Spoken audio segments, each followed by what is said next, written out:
Welcome to Unashamed, Unafraid, a show unashamed about sexual addiction recovery and unafraid of coming unto Christ for healing. Where we talk about real recovery stories, answer anonymous questions, and share resources that actually work. I'm your host, Chris. And I'm your co-host, James, and we are Unashamed, Unafraid.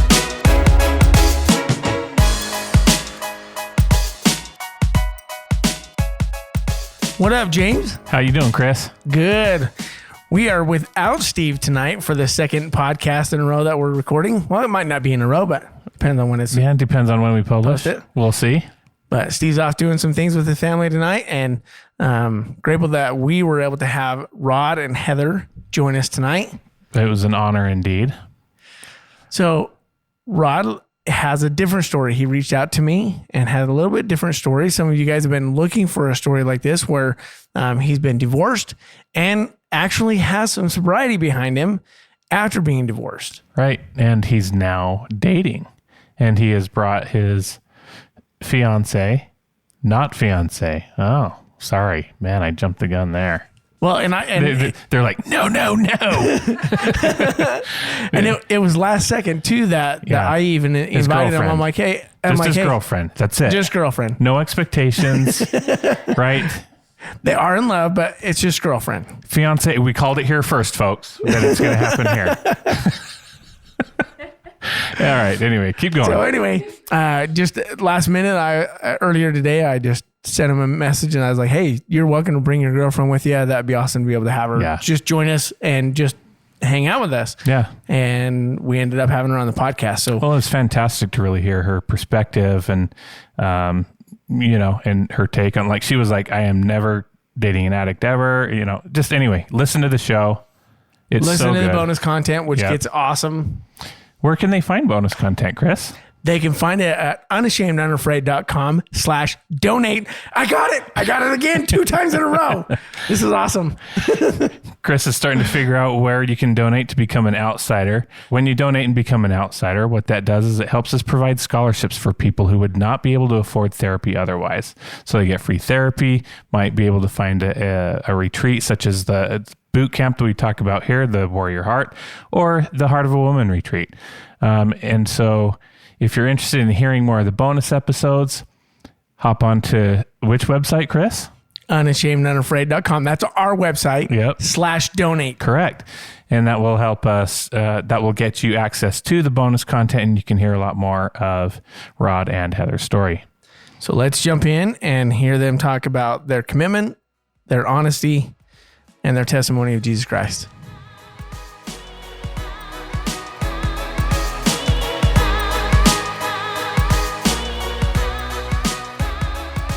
We got some newbies on the podcast today. Is that me and you? No. Oh, okay. We've got Rod and Heather. Welcome, you guys. What's cool about these guys is that they are just dating. So this is a different episode than what we've done in the past. So Rod had reached out to me through our Unashamed Unafraid email and was like, hey, I'd like to talk to you about my story. And I'm like, give me a call. So we talked about it and I'm like, you are exactly what we're looking for. This would be great. So awesome. Here we are. I actually met Rod back in November 2019 when we were up at the Warrior Heart Boot Camp, and he just kind of started his journey. Not started his journey then, but just I'll let him tell it. So Rod, let's talk a little bit. How you jump into a little bit of your story of where were you at, like as a kid? When did the addiction start for you? Yeah. So anyway, first off, you guys are awesome. Love that you guys are doing this. And excited to share a little bit about my story. I think it's kind of a unique perspective on recovery and the journey that is recovery for me. So when I was younger, I grew up as a member of the Church of Jesus Christ of Latter-day Saints and had a great family, had a great growing up. I felt like I was one of 7 kids in a home and grew up mostly up in Cache Valley. And anyway, every once in a while we'd go out to Colorado for where my grandparents lived. And my grandparents got Sports Illustrated. and with Sports Illustrated comes the Sports Illustrated swimsuit issue. And I don't know, I was probably around 11, 12 at the time, and that piqued my interest, and I felt things that I hadn't felt before, and combination of the Sports Illustrated swimsuit issue, and then they also had a massager, and I discovered this combination of the Sports Illustrated issue and that excitement, and the massager, and then I was masturbating, and it was exciting to me, and so whenever I feel down or needed a little lift, then that's where I'd go. It wasn't just Sports Illustrated. Then I realized that I could get excited anytime, just looking at women and seeing them as objects, and this like sexual objects, and so it started with the Sports Illustrated, and then just throughout my growing up years, whenever I needed just to pick me up or wanted to feel good, then that's where I would go. That was what I did, and I hid it. I was very ashamed. I think some of that came from, my older siblings. They had their own issues, and I didn't want to worry my parents burden them with additional quote unquote issues that I had. And so I didn't tell anybody, and I hid it. I was really good at hiding, and did that all through high school.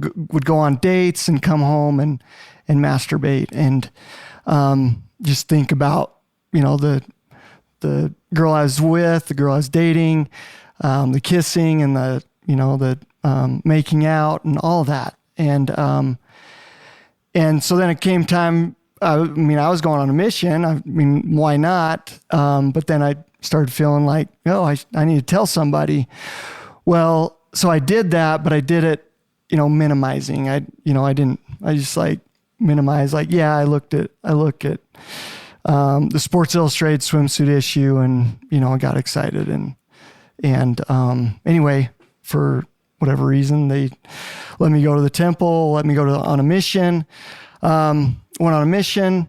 While I was on my mission, it didn't seem to be a problem, but what I didn't realize was I wasn't viewing like Sports Illustrated swimsuit editions, but I was still looking at women in a objectifying way, and a taking way, a lustful way, if you will.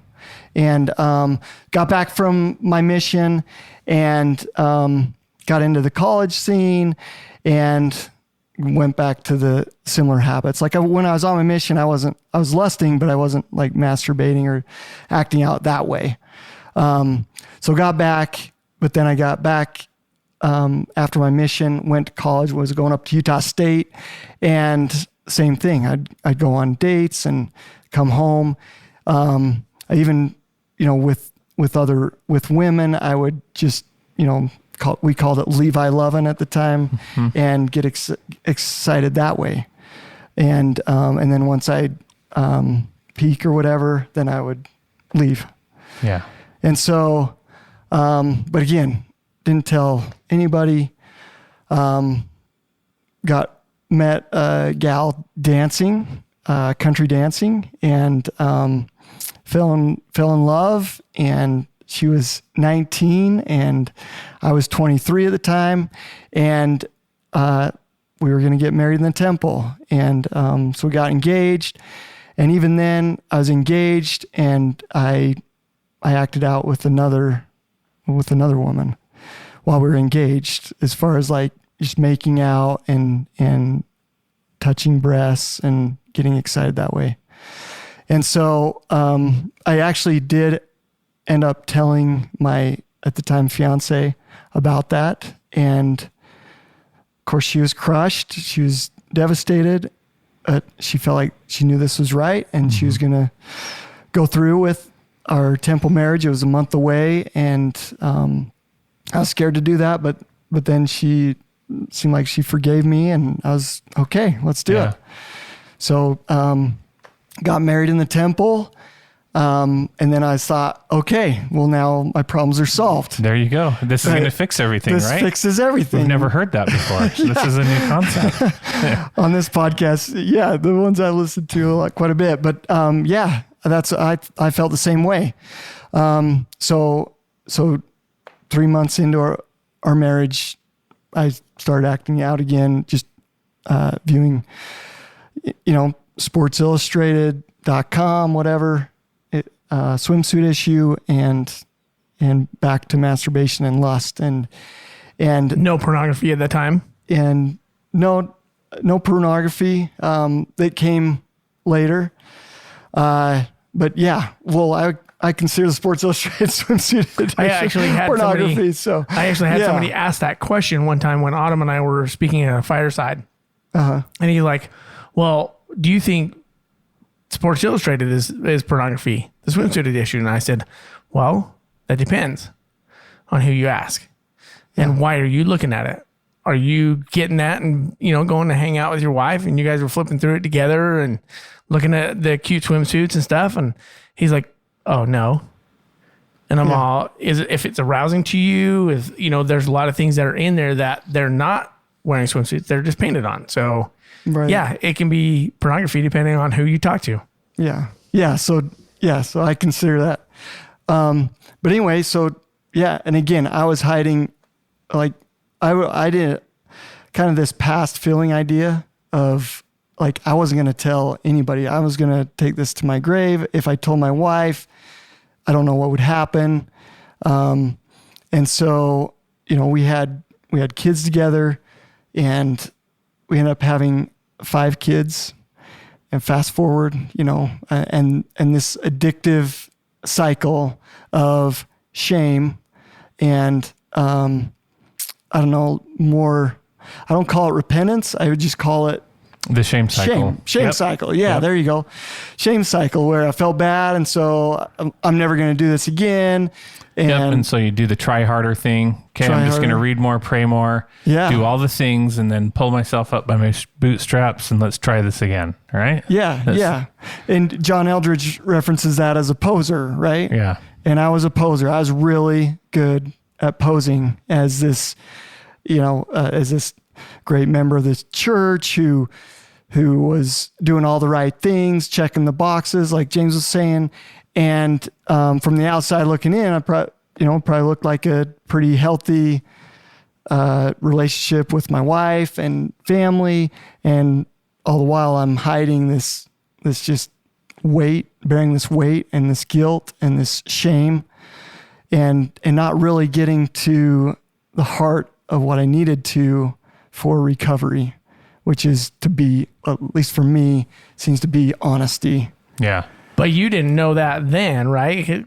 But then, so what is the peak of your addiction, or maybe when you finally, did you get caught? Did you come to your wife and disclose to her? Yeah. What was the story there? Kind of what was the height of your acting out behavior first? Yeah. So I got into some pretty, hard pornography online, all free stuff, whatever I could look at. And it was a lot of times at work and with a smartphone, I'd take it in the bathroom and act out there. But this was just and then I'd be good, quote unquote, good for a while. And white knuckle it for, my kid's baptism or a child blessing or something like that. Yeah. And that was it. That was the cycle, right? For 18 years, I did that without my wife knowing, without anybody in my family knowing. I didn't share that with anybody. Did you ever share that with a church leader or anything? I did, but when I would downplay it. Right. So you just did the minimizing and It's every once in a while. Yeah. Yeah. Okay. Yeah. Normalized it. And right? so I guess so we kind of know what the peak behaviors look like. At what point, when you finally are like, I'm done with this? Well, for one, I just felt like it was a matter of time before my wife checked my work computer. Yeah. And so never forget the day, January 24th, 2019. I'm out there shoveling, and I said, I gotta tell my wife. And not in a million years did I ever think that I'd get divorced. So do you feel like you were guided by God at that point, or was it just the guilt that set in? You knew you were going to be caught sometime, and you're just like, I just got to tell her.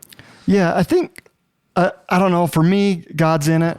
Yeah, Like he's pulling for me, but I didn't feel that. I mean, I think it was more intellectual, and you were like, well, and, like you know, Steve describes it as like, well, I'm dead now or I'm dead later. Yeah, right. Yeah. So it's one or the other. So I guess I might as well pick when I'm going to be dead. Yeah, that's a great way to describe it. And so I hence picked the 24-hour rule. Yeah. And I wouldn't recommend the way I disclosed or this part of the journey to anybody. Of course, this was my first time, right? My only time. So you didn't know what you didn't know. Didn't know what I didn't know. Exactly. And so I shared that with my wife, and she at first, probably just the shock of it all, she was just like very loving and said, we can get through this. And for me, that was a huge burden lifted, right? Yeah. I'd lied for the majority of my life, had this secret that I didn't share with anybody, felt a ton of shame around, and now that was lifted. And so I just felt a lot lighter, and then that weight, basically, I could just see it being passed on to her. It shifted onto her. So her. You took the rock of pain, the big rock boulder of pain, and handed it over to her. Yeah. Yeah. Right. And that was hard. That was probably harder to see her going through what she was going through than the 18 years of what I was going through. 'Cause it just hit her like a rock, and, just every night, just crying for hours, just crying and sobbing, and then getting back up. And now she was pretending like that we had this relationship, that we were okay throughout the day, so that the kids would, feel a certain way or be okay. And then at night she just crumble. Yeah. But that weekend I started going to ARP meeting, addiction recovery, and just local, up in Heber. And I actually went to the wrong one, I guess. It was an alcoholic one, and they pointed me to the sexual or lust addiction recovery one, and started going to that. Went and talked to the bishop. Again, I was back to checking the boxes for my repentance. Oh, okay. And, when I went to the bishop and told him, he's like, well, don't take the sacrament for a couple of weeks. And then, and I'm like, what about my temple recommend? He's like, you can just go to the temple. You need that, in your life. And so that was good enough for me. If he's saying it, then that's good enough for me. And then we went. That's cool that he wasn't like shaming to you at all, and so that's awesome. Yeah. What was happening though was I was putting my repentance, I was placing that on him, right? I wasn't owning it. Gotcha. Because I was like, oh, if the bishop says this, then if he says that these are the hoops that I need to jump through and the boxes that I need to tick, then I'm good. Yeah. And so I was your heart's jumping. not quite all the way there. Yeah. Thanks, James. Yeah. Nice. Exactly. And so I was jumping through these hoops, and then, oh yeah, we need to go to therapy, but I didn't take responsibility. My wife would arrange it, Rod, are we going to therapy or what? And so she I found this therapist, or my friend has this therapist. So we went to the therapist, and I'd come out of the therapy session feeling very validated, and yeah, you can do this, and you're changing. And she'd come out of it still feeling like an object, and like, this man's been lusting after me for 18 years. Yeah. And so she came out with still this heavy burden, at least from what I could see, and then the sobbing at night. And and so was it couples therapy, individual therapy? A little of both. Yeah, a little both. So we'd go as a couple, and then the therapist would speak to each of us. So that went on for about 6 months. And then my wife at the time said she prayed and said, if nothing changes by July 1st, then I'm going to have to do something different. And so July 1st rolls around and she gets a call from this mental life coach. And she calls and says, look, if you guys are both in on this and we'll put in the work, I think you guys can work through this in a year. And so I'm like, wow, the day that she said that this is going to, she's going to make a change if something didn't happen, I'm thinking, oh, good. Our marriage is saved. This therapist is this mental health coach is going to save us. Yeah. And again, not taking ownership or responsibility for my own recovery. And, so when you disclosed, had you fully disclosed everything to her? Yeah. Or was there some stuff? This is a good question because, like I said, I don't know that I would do it this way ever again. But not that I will need to. But anyway, so my wife took off after I disclosed to her. I didn't know where she was. The kids were like, "Where's mom?" And so I told them about my lustful behavior. And how old were they? And my youngest at the time was 9 and my oldest was 16. Okay. And I was talking about masturbation and they're like, what? Those, the younger ones. I have a 9-year-old, 11-year-old, 13 at the time, 15 and 16-year-old. Yeah. And I just vomited it all over them because I was going to be honest now from here on out. And sometimes you need to be honest, but you need to be responsible with that honesty. Right. And age appropriateness is what we talk about with disclosing to kids. Yeah. So, age appropriateness. Yes. Very important. And then the other thing I would say is, so then I went to the ARP and I wrote my inventory, the 4-step inventory, like everything I could think of that I could do and, or have done, and wrote it all down. And again, not being responsible, I just said, if you want to talk about it, or to my wife, I said, if you want to talk about it, or if you want to read it, go ahead, and this was like everything I did ever done. And neither of us had dealt with anything like this. And so she did. And then that's when, her doubt started coming into play, where it was like, have you disclosed everything? And I was like, yeah, I wrote everything down. And then, I'd think of one or two other things of lustful behavior that I had done. And I'd share that with her. And I couldn't think of anything else. And she's still like, you haven't told me everything, And her dad even came to me and said, look, have you viewed child pornography? Are you attracted to men? And I was just like, wow, no, I shared everything. And, but it was that doubt and that breaking of trust that takes time to rebuild. So anyway, 3 weeks later, after July 1st, I came back from high adventure camp with the priests. I was a priest advisor, and the priests he's talking about are young men that are 16, 18-year-old young men. Yeah. In the LDS faith. Yeah. And took my boy up there. He got to come. He was only 11, but they were like, yeah, bring him. Had a great time, and then was coming back and thought everything was great. We're seeing this new mental health coach, and she's gonna fix everything. And then 2 days after that, my wife says that she wants a divorce, and that she wants me to tell the kids, and tell them that why we're getting a divorce, and it was my fault, because of this lie that I had held on to. And so it was now all on you to disclose that to the kids, and she wasn't going to be part of that with you because this is all your fault. Yeah. So we sat down the kids It was July 24th. It was 19 years of the day that we got engaged, and shared that with my kids. Definitely the hardest thing up to that point in my life that I'd ever done. A lot of tears.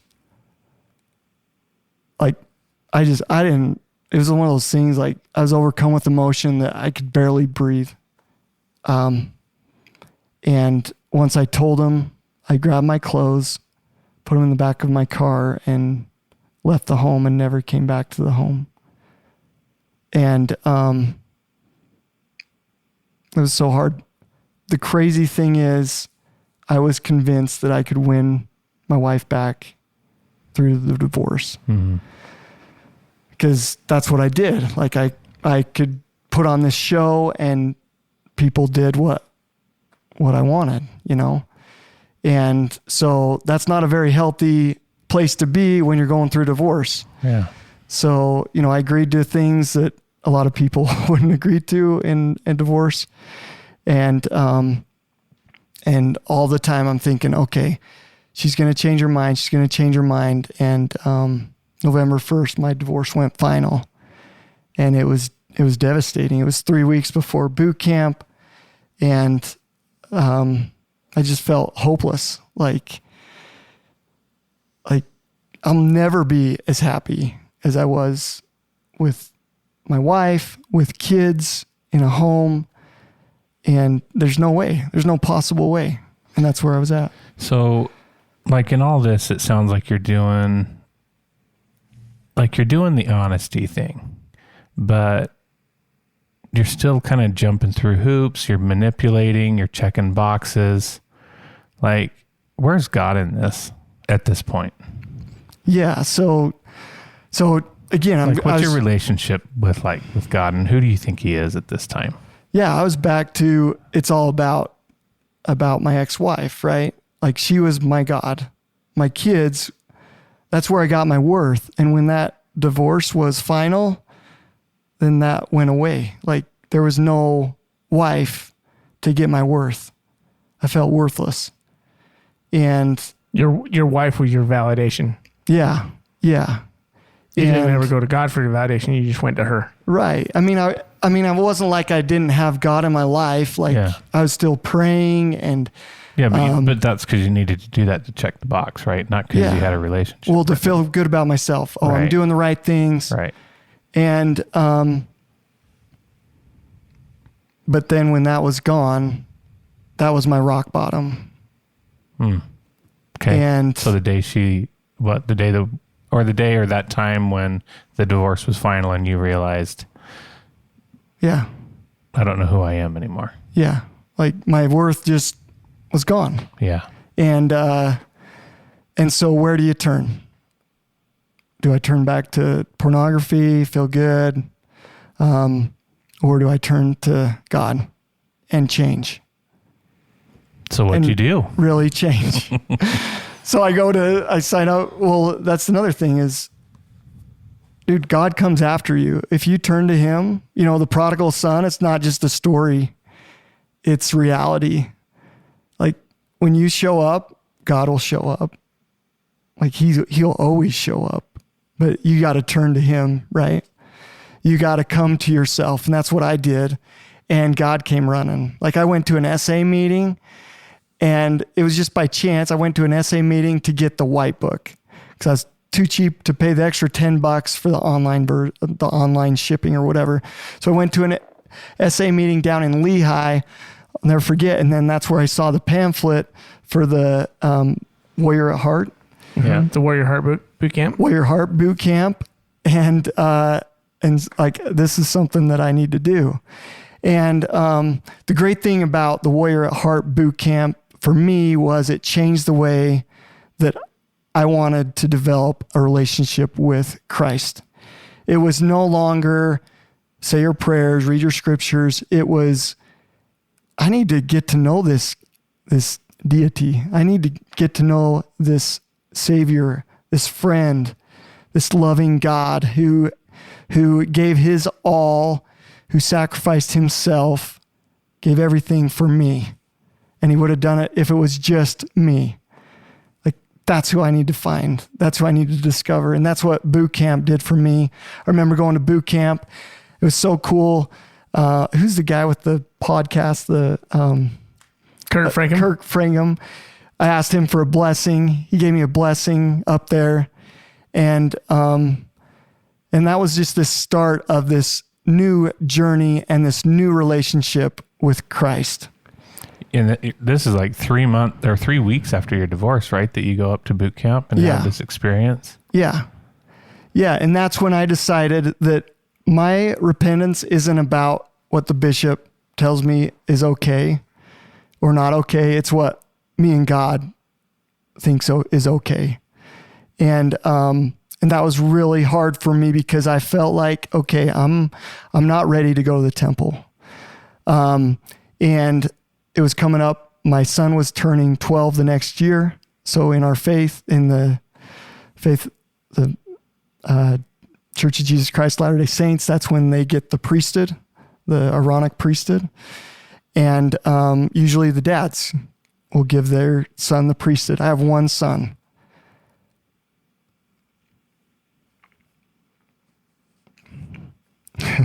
And I had to tell him that I wasn't ready to give him the priesthood. But it was so amazing to have that conversation with him, because I told him also that when I use the priesthood, he will know that I'm worthy to use the priesthood. And, but it was so hard. But then it became my repentance. You started to own it. Yeah. I started to own it, and it became about my relationship with Christ at that point. And, oh man, there's so much goodness that came. So after the Warrior at Heart boot camp, I got into Christian music, loved the messages there. I started a morning revival, I call it. And I play this God of Jacob. What would it be? Just a YouTube clip. Like it's really good. You sent those to me, and I listened to them a couple days ago, and they were good. Yeah, and it's talking about like when God asked Jacob, like, or when Jacob asked God, or Moses asked God, "What should I call you?" To the people. Yeah, he doesn't say the God of. He says the God of Abraham, the God of Isaac, and he doesn't say the God of Israel at that time, which was Jacob's new name after he came to God. He says the God of Jacob, the God before you were Israel, through your hard times, through your journey. And I love that. He's the God of those who deal with addictions, those who are in the tranches of addiction that are doing bad things. That's still God. Yeah. Yep. So and I never looked at it until I heard you, or when you sent that to me, I was like, this is awesome. This is really good. Yeah. I love that. And he does say that in there. This is your God. He made it feel like, this is my God, and he is there for me, and he does show up for me. And I got into, a recovery group of guys that we make phone calls. We call each other. When things come up, we call each other. And we just feed off them. And the main points to this group is like honesty, humility, and responsibility. Those are kind of the foundation for this group. And I love it. And that responsibility piece is kind of that accountability. Yeah. And so, I start doing dailies where I'm listening to the revival, and I'm reading my scriptures in a new way, to find Christ, to build this relationship with Christ. Yeah. So when you're finding you were getting validation from your wife and, maybe kids and a few other things before. Yeah. How are you getting your validation from God now? I know you're talking about engaging in some of these activities. Yeah. Do you got any anything specific or anything that's coming up for you around, how are you getting really that deep validation from God now? Yeah. Where's that showing up for you? I love that. Well, the scriptures talk about getting eyes to see Yeah. and ears to hear. And I think that's what's happening with me in my journey. And I see God in my life more. I'm able to recognize that. One of the talks that's really helped me is a talk by Elder Anziano Boucher, and he's talking about unleashing the dormant spirit. Essentially, the talk is, how do you create an environment where the Spirit of God exists? And so that became where I'd focus my dailies on. Okay, am I going to listen to this music or am I going to listen to this music? And those choices became, is this going to invite the Spirit or is it going to push the Spirit away? And I really, at least for me, I had to be all in on God for my recovery. I had to be all in, like, you were going to trust him. Yeah. Tell me what all in. Tell me about all in. Yeah. Right? What is that? Right. Because somebody, like, what does all in look like? Yeah, Like, exactly. Right? So what is all in for you? One of the way I listened to another podcast, All In podcast. I don't know if you've heard of it, but anyway, one of the best descriptions I've heard is, when Peter's walking on the water and he's following Christ out there, right? And he falls, his faith, he loses his faith or concentrates or whatever. He falls and he reaches up to Christ. Mm-hmm. And to me, the reaching up is the all in for Christ, knowing that he is there and that he will help you up. He will get you out. And then, so I started this going from this hopelessness, this place of hopelessness, to this place of, wait a second, if God tells me I can, I don't have to have these lustful thoughts, then he can make that happen. If God tells me that there's more in store for me through the covenants with him I've made, I can trust in that. Yeah. And then that became hope. I'm like, yeah, I can do this. I can do this. There is joy beyond what I've even experienced to this point in my life. Yeah. And so you're very much, you're very much in this journey right now. You're doing this right now. Yeah. And it's still part of what you engage in and live in every day. And I get to sit here and look into his eyes and just, he is, he's lit up, just the light, right. That as you have this new hope and discovery in who Christ is. Yeah. And who God is for you, and just the joy that emanates from you. It's, I wish awesome. Everybody got to sit here and see that, I love that. Now, I love that. I know some of the things that the listeners are going to want to hear is you go through a divorce, and obviously you get separated before that. But so when I was talking to you before, you said the last time of acting out was even before you had disclosed everything to your wife. So you become single. How are you sober? Because we have so many listeners that are like, how do people get sober when they're single? Because they have nothing to fight for, or they're just like, screw it, I don't have to worry about it, and it'll all change when I get married, like we've all thought, which it doesn't. But so how have you been able to remain sober since I think before January of 2019? Yeah, that's a great question. And I would say I want a relationship with Christ more than I want to act out in lust. So what do you do when you have those temptations come? Yeah. So, because I know they still come, because they still come for me, and I've got 13 years of sobriety, but right. They still come. But what do you do specifically? Yeah. Thank you. That helps you. Yeah. So for me, it's creating this environment, this space, and it's a choice you have to make every day. It just doesn't happen. Every Chris, day. Like tomorrow it could be gone. Like your sobriety could be gone, but you got to choose it every day. It's just like everybody else has to choose Christ or God or the world.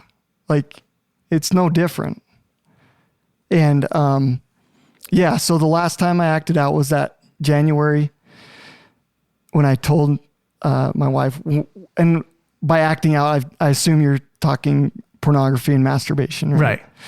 And but what I also discovered is that I was still lusting. Like on my mission, when I'd check out girls, I'd still lust, and make it about like, oh, getting a little hit and feeling a little good, And so I had to get further upstream. So why was I needing, quote unquote, needing to get that hit? And that's where you discover even more stuff. Like the world just opens up into this, wow, I didn't know I was doing that type thing, like control or getting my worth from other people or posing. Like I didn't know any of this stuff was going on, but it was all going on in my life. And so then I focus on that stuff, the stuff further up the stream. So I don't know. Does that answer the question? Yeah. So now further down the road, you've been divorced for a year and a half, almost 2 years, coming up on 2 years. Yeah. You've been dating. What has that been like? Because we want to be able to get to Heather and hear how she came into your life and what this has been like for her, dating somebody that's been in recovery for as long as you have been, and go from there. Well, I love the definition of recovery, that there's not a destination. I think that's something that at least I was like, oh, as soon as I get this therapy, I'll have arrived. Or as soon as I tell the bishop or my wife, then I'll be done. When I go through all 12 steps, I'm done. Yeah. Because I did all 12 steps. That's awesome. Exactly. But what I discovered is the 12 steps is life. To me, it's the gospel of Jesus Christ. It's a way of life, a way of living. Yeah. And it's this journey, and this journey is amazing. This journey is amazing. And it's a journey of growth and discovery and learning and growing.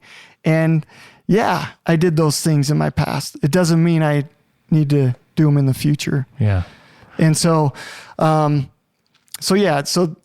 was sticking with my dailies. I was going through, and I was just like in this group, and I was doing my own thing. But then I was like, I need to share this. Like I need to share my joy that I've found, my relationship with Christ, with others, and I need to get out and I need to start socializing. I can't just be this hermit that just does recovery in his house. Yeah. Well, nobody does recovery alone anyway.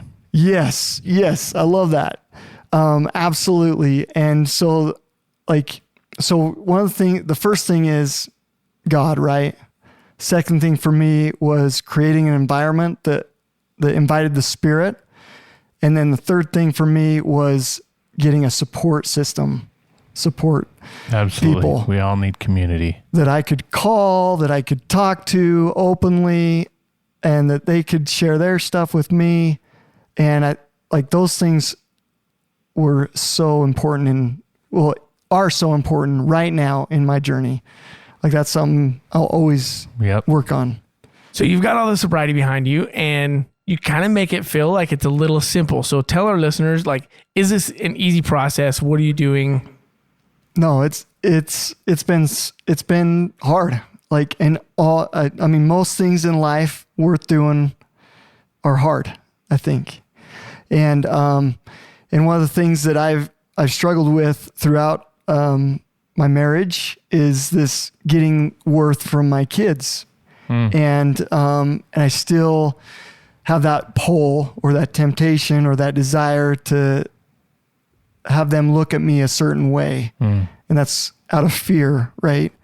I'm scared that if they don't look at me a certain way, then I'm not a good dad or I'm not a good person. And so I still struggle with that. And that's something that I'm working on, and I now have these tools, this group, like I talked about, this environment that I've created that helps me to look at each experience and grow from it instead of just hold it in shame. Right? Yeah. Maybe I do get that. Maybe I did have an experience where I was like, shaming my kid, like, oh, I can't believe you did that. Or I'm pushing, some of Christ's teachings on them instead of like inviting them. And I do that sometimes. But now I look at that and I pray about it and I get vulnerable with God and talk to him about it. And I take it to my group and say, look, guys, this is what I did. Yeah. It fell off. What am I missing here? And I learned from her. I talked to Heather about it. Yeah. And she's awesome at looking at those experiences and tell me how I can improve and how I can learn and just surrender and trust in God. I do me. I work on my relationship with him, and those other relationships will benefit from that. Yeah, like your story, like the way that you're doing, recovery, like you're hitting on, like you're doing all of the like key components. You got commitment to honesty, a commitment to being vulnerable and sharing your emotions. You have a commitment to having a community around you, a band of brothers, right? You have this commitment toward this inviting God into this recovery and into this change for you. Like, you have like, some of this stuff takes, guys, years or forever, to really get to. And so if you're listening right now, if you want to know what recovery looks like and how it really works, go ahead and rewind this and listen again, because Rod is hitting it right on the head as far as honesty, vulnerability, removing the shame, have a solid community, a band of brothers or people around you that are an awesome support system, and bring God in. Yeah. Thank you, James. I love that. And I just want to say one other thing. Don't worry about it. You've got forever. Like, Christ made this not about just today, not about tomorrow, not 2 years from now, but you got eternity. His atonement is infinite. Now, is Heather the first person that you dated? Yeah. So, should I tell the story of how we met, or do you want Heather to tell the story? So I actually want Heather to we're going to have her talk in the bonus content. Okay. Because cool. I think that'd be really cool to have you just tell your side of the story of where you're at now in the bonus content. Yeah. So like I felt from the whole beginning that your stuff needs to go into the bonus content. Okay. So should I not say anything during here? Because sometimes when he's describing something, I'm like, oh, I could add something, but I don't know if I should. Like such as?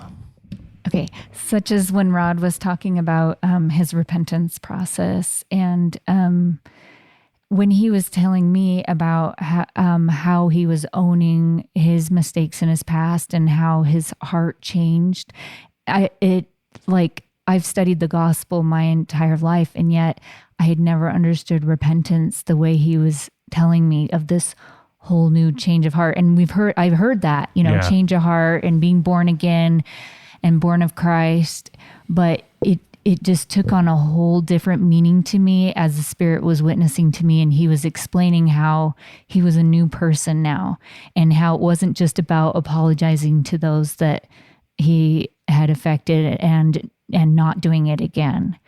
And that was so powerful to me that even though I hadn't been struggling with the way I define addictions, I looked at the way I was white knuckling through other things that I was trying to change in my life, and how those things I wasn't improving very much on, and how I could have a new change of heart if I applied this kind of process where it's more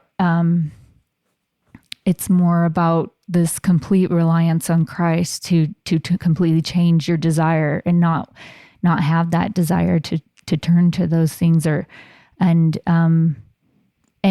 being able to see things through an eternal perspective and not shaming yourself. It's like what he was talking about upstream. All the phone calls he calls to his group, they're not about when he's tempted to lust.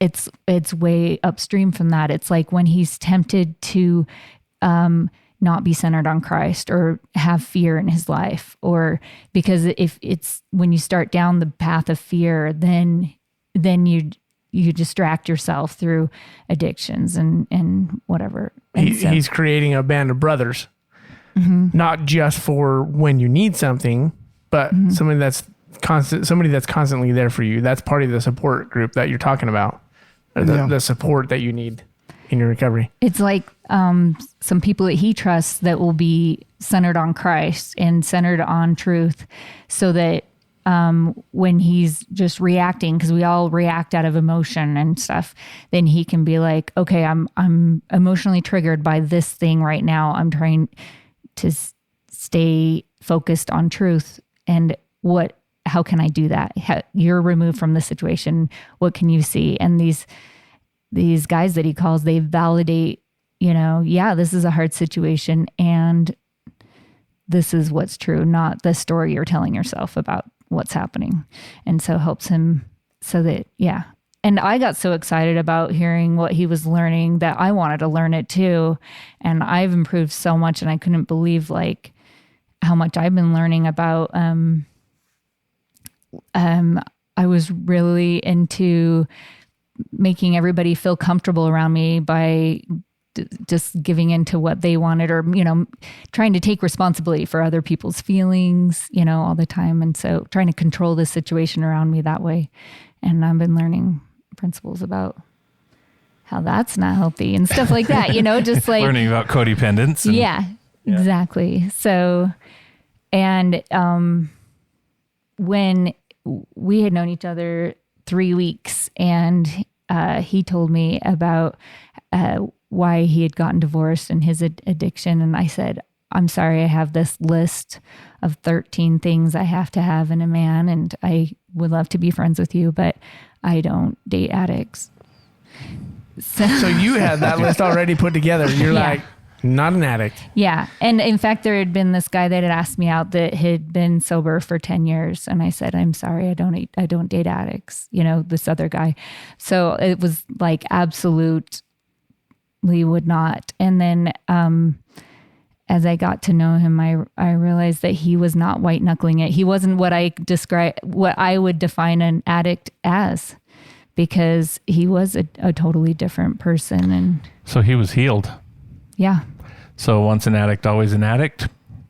Yeah. That ain't a thing, is it? It isn't. And right. I couldn't. That's anti-atonement. That is anti-Christian. Yeah. Right? I couldn't reconcile that. I believe in the atonement, and yet I thought, how does this work? Because I see these addictions just gripping people, even if they're sober. So how does the atonement heal? I've had good friends and family members that just struggled their whole life. And so meeting him and seeing this change in just a very relatively small amount of time is such a miracle to me, and has brought me so much closer to Christ. Sweet. Well, I'm actually really excited to hear more detail about your guys' story with how you guys met, how you guys came together.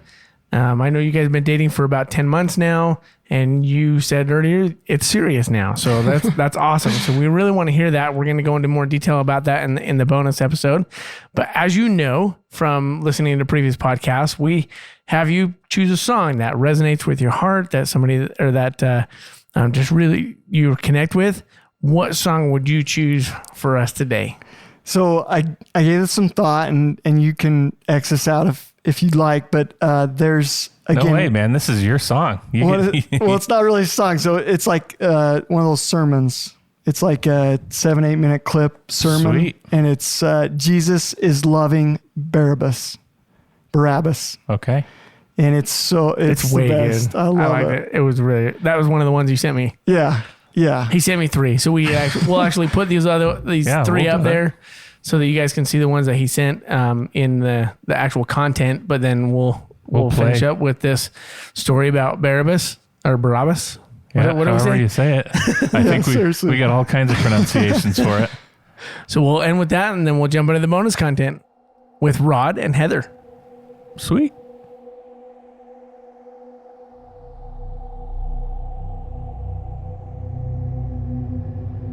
We see the story of Jesus going to the cross, and everything seems to kind of be hand in hand. And then there's this one character that seems to interrupt the narrative. His name's Barabbas. We don't even know much about him except that he's a murderer, a leader of an insurrection, a rebel. And why he's even mentioned, sometimes I'm not so sure. It's like, what? This is about Jesus going to the cross.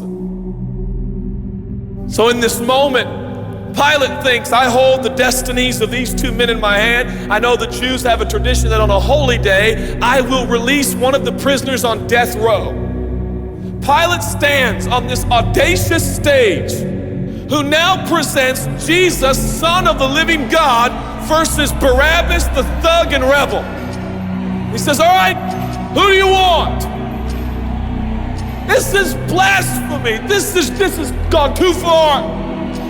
There's no comparison. This is a rightful prisoner, a man who should be on death row. He's a rebel against Rome. He leads a rebellion. He murders people. He's a bad man. He's a thug and he's a crook. He deserves the chains and he deserves the crucifixion. Jesus, what has he done but heal, restore, deliver, set free, open blind eyes, open deaf ears, heal the lame and the leper? What has Jesus done? Who do you want? We want Barabbas. Yeah, give us Barabbas.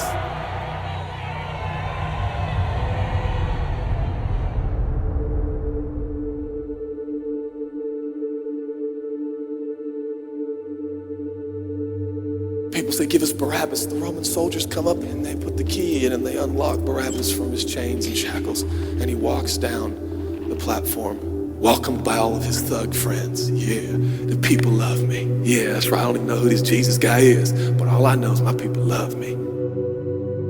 There seems to be no conscience in Barabbas. There's no record of him turning to Jesus and saying, I owe you everything now, for you have set me free. No, I don't see any of that in Barabbas. And God knew that. Jesus stood there, silent, for he knew the will of the Father. He said, it's fine, Father. Let him have Barabbas. For Jesus knew that the Father would have to treat Jesus like Barabbas so he could treat Barabbas like Jesus. Barabbas thought it was the people that set him free. No. It was the love of a heavenly Father. When I look at the story, I realize who Barabbas really is. That's me. That's you. That's us. And I was reading this the other day, and I felt God speak to me. I love Barabbas. I love him. But God, he's a bad man. I love him. And I wanted him to go free. But didn't you know that he probably would have never acknowledged the free gift? Yeah, but I love Barabbas. For while we were still sinners, Christ died for us. God sent his son for Barabbas, even the one he knew would walk away from Jesus and his free gift and never come back. He loves him. And the nerve, the gall, and the audacity of believers to think, I got saved by grace, but now that I'm in this deep, dark place of bondage, I better work hard to get myself out. What? That's the opposite of the gospel. Are you bound? Are you held under the power of this temptation, this sin, the sexual urges? Do you feel like it's controlling you? What are you gonna do? I'm gonna shake myself free. Stop it! No, you won't.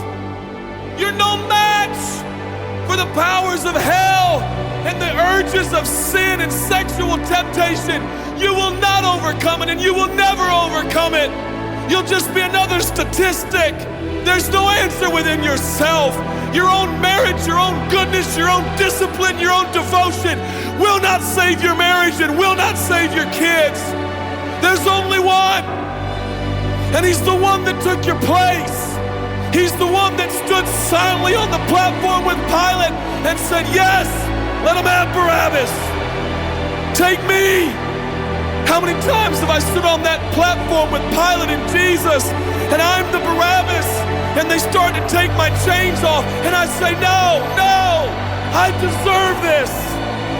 I deserve the guilt. I deserve the shame. I deserve the consequence. I deserve it.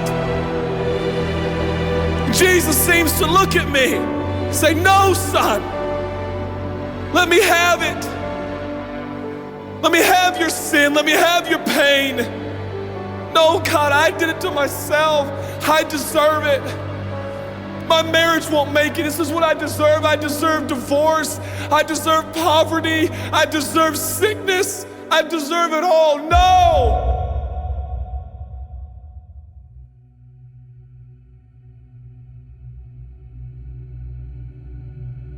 God, I'm so ashamed. Give me your shame.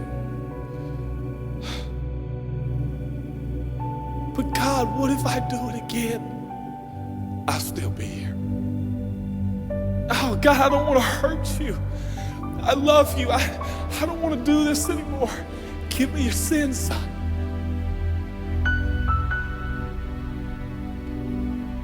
This is all we got. It's all I got. It's all you got. We can play games. We can play church games. We can pretend like some people are better than others and that's why they're blessed, or we can all come to the honest conclusion that it's God. And it's God alone. The greatest challenge is not your discipline, your devotion, your focus. Your greatest challenge is believing the gospel.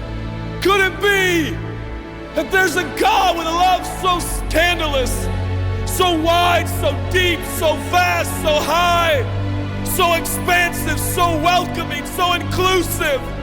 Let me have your sin, son. Okay. And I give him my sin. And I stand in this empty space of forgiveness and acceptance while Jesus walks off to the cross that I deserve. I see him walking to the post to be whipped. As I stand a free man, all the attention is turned now. And I feel the love of God saying, go son, live your life. I'll pay the price. Where did we get off thinking that we were gonna set ourselves free? It's still Jesus. It'll always be Jesus. It'll never stop being the power of Jesus. If his blood is sufficient for your salvation, his blood is sufficient to sustain you through every challenge and every sin and every temptation. Jesus is enough.